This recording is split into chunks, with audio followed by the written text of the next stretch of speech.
রাজশাহী থেকে এই মুহূর্তে আমার সাথে সরাসরি যুক্ত হয়েছেন সহকর্মী ইউসুফ আদনান। আদনান, রাজশাহীতে গত ২৪ ঘন্টায় নতুন করে হাম আক্রান্ত কতজন রোগী ভর্তি হলেন, তাদের বিষয়ে চিকিৎসক কি বলছেন, এবং যারা আগে ভর্তি হয়েছিলেন তাদের মধ্য থেকে কতজন সুস্থ হয়ে উঠছেন?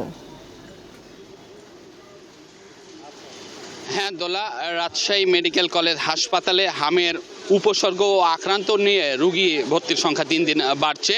গত ২৪ ঘন্টায় রাজশাহী মেডিকেল কলেজ হাসপাতালে হামের উপসর্গ নিয়ে একজন রোগী মৃত্যুবরণ করেছেন। আজ দুপুরে রাজশাহী মেডিকেল কলেজ হাসপাতালের মুখপাত্র ও ইএমও ইনচার্জ ডাক্তার শঙ্করকে বিশ্বাস এই বিষয়টি নিশ্চিত করেছেন এবং তিনি জানিয়েছেন যে গত ২৪ ঘন্টায় হামের উপসর্গ নিয়ে এক শিশু মৃত্যুবরণ করেছেন এবং গত ২৪ ঘন্টায় নতুন করে মোট ১৮ জন শিশু ভর্তি হয়েছেন এবং সুস্থ হয়ে বাড়ি ফিরেছেন মোট ৩২ জন রোগী। এছাড়াও এখন পর্যন্ত এই হাসপাতালে মোট ভর্তি রয়েছে ১২৩ জন শিশু এবং এই চলতি বছরে মোট ভর্তি হয়েছেন ৪২৯ জন। এর মধ্যে চিকিৎসাধীন অবস্থায় ৪৩ জনের মৃত্যু হয়েছে।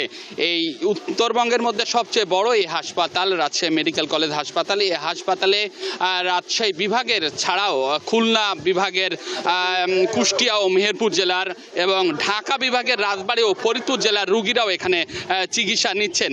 একটি বিষয় দোলা যদি জানিয়ে রাখি যে রাজশাহী সিটি কর্পোরেশন এলাকার ভিতর যে সকল হাসপাতাল ও ক্লিনিক রয়েছেন সেগুলোর দায়িত্বে রয়েছেন রাজশাহী সিটি কর্পোরেশনের যে প্রধান স্বাস্থ্য কর্মকর্তা FM আঞ্জুমারা। তিনি জানিয়েছেন যে তার যে সিটি কর্পোরেশন মধ্যে যে সকল ক্লিনিক এবং হাসপাতাল রয়েছে সেগুলোতে গত ২৪ ঘন্টায় একজনও মৃত্যুবরণ করেনি।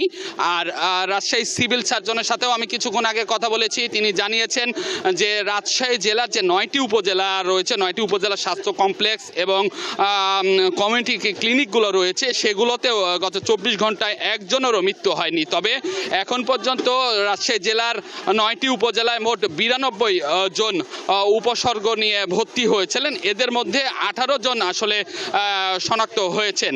আসলে এই ছিল আমার কাছে রাজশাহী থেকে সর্বশেষ খবর। দোলা। আদনান, ধন্যবাদ আপনাকে। নতুন অনেক তথ্য জানা গেল আপনার মাধ্যমে। রাজশাহী থেকে যুক্ত ছিলেন সহকর্মী ইউসুফ আদনান।